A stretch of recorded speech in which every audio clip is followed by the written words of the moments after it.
आऊज़ बिल्लाहि मिनश्शैतानिर्रजीम बिस्मिल्लाहिर्रहमानिर्रहीम। जमात 8वीं, मज़मून उर्दू। बच्चों, आज हम पढ़ने जा रहे हैं उस्ताद का एहतराम। आधा हमने इसमें पढ़ा है। पेज नंबर है 26।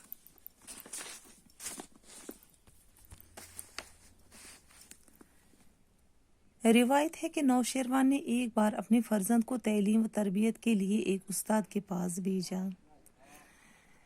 नौशेरवान ने एक बार अपने फर्जंद को तालीम व तरबियत के लिए एक उस्ताद के पास भेजा। मुद्दत गुजरने के बाद नौशेरवान को ख्याल आया कुछ वक्त गुजरने के बाद नौशेरवान को ख्याल आया कि जाकर देखे कि तालीम व तरबियत पाने की क्या हालत है।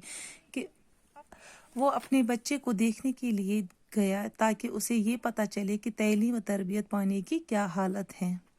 जब वो वहाँ पहुँचे तो देखा कि उस्ताद नमाज के लिए वुज़ू कर रहे हैं। जब नौशेरवान वहाँ पहुँचे तो उसने देखा उस्ताद नमाज के लिए वुज़ू बना रहे थे और उनका बेटा हाथ में लोटा उठाकर पानी डाल रहे थे। नौशेरवान का बेटा हाथ में लोटा उठाकर पानी डाल रहा था, उस्ताद को पानी डाल रहा था। ये देखकर उनको काफ़ी गुस्सा आया और बेटे के मुंह पर चपत लगाई। नौशेरवान ने जब ये देखा तो उसको बहुत गुस्सा आया और अपने बेटे को एक थप्पड़ लगाई। उस्ताद हैरान हुआ कि शायद उसे ख्याल हुआ कि शहजादे से पानी डलवा रहा है। उस्ताद जो है वो बेचारा परेशान हो गया। उसने सोचा कि शायद मेरी वजह से उसे अपने बेटे पर गुस्सा आया। नौशेरवान ने अफसोस का इजहार करते हुए बेटे को तनबिया की। नौशेरवान ने अफसोस का इजहार करते हुए अपने बेटे से कहा कि उस्ताद खुद पाँव धो रहे हैं और तुम पानी डाल रहे हो। आपका उस्ताद खुद पाँव धो रहा है और तुम पानी डाल रहे हो। तुमको शर्म नहीं आती है? क्या तुम इसके पाँव नहीं धो सकते हो?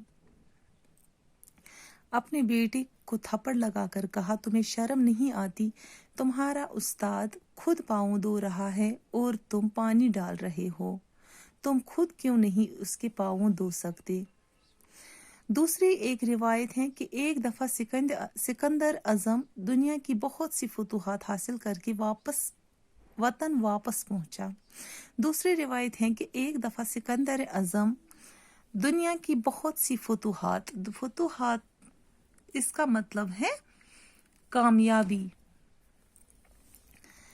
कामयाबी हासिल करके अपने वतन वापस पहुंचा तो सबसे पहले अपने उस्ताद अरस्तू से मिलने का इरादा किया। सिकंदर आज़म का जो उस्ताद था उसका नाम अरस्तू था। तो उसने अपने उस्ताद से मिलने का इरादा किया इस गर्ज से कि वो अपने उस्ताद के यहाँ गया। जब वो मकान में दाखिल हुआ, जब सिकंदर आज़म उसके मकान में दाखिल हुआ, यानी अपने उस्ताद अरस्तू के मकान में दाखिल हुआ, तो अरस्तू सहन में बैठा मज़े से धूप ताप रहा था। अरस्तू अपने आंगन में मज़े से धूप ताप रहा था। सिकंदर आज़म उसके सामने खड़ा हो गया और बड़े फखरिये अंदाज में बोला, मांगे उस्ताद मोहतरम, क्या मांगते हो? सिकंदर आज़म खड़ा होकर बोले कि हाँ उस्ताद, मांगे उस्ताद मोहतरम, क्या मांगते हो? अब मैं दुनिया की हर चीज़ आपके कदमों में लाकर रख दूंगा। मैं दुनिया की हर चीज़ आपके कदमों में रख कर दूंगा। गरज उस्ताद का मुकाम निहायत बुलंद है। उस्ताद का जो मुकाम है वो निहायत ही बुलंद है। ये पैगंबरी का पेशा है, क्योंकि हर पैगंबर मुअल्लिम यानी तालीम देने वाला है। इसीलिए इस उस्ताद के पेशे को पैगंबराना पेशा मानते हैं। हम सबको चाहिए कि हम अपने उस्ताद के एहतराम और इज्जत का हर वक्त हर आन ख्याल रखें और भूले से भी कभी कोई गुस्ताखी उनकी जानिब में न करें। गोया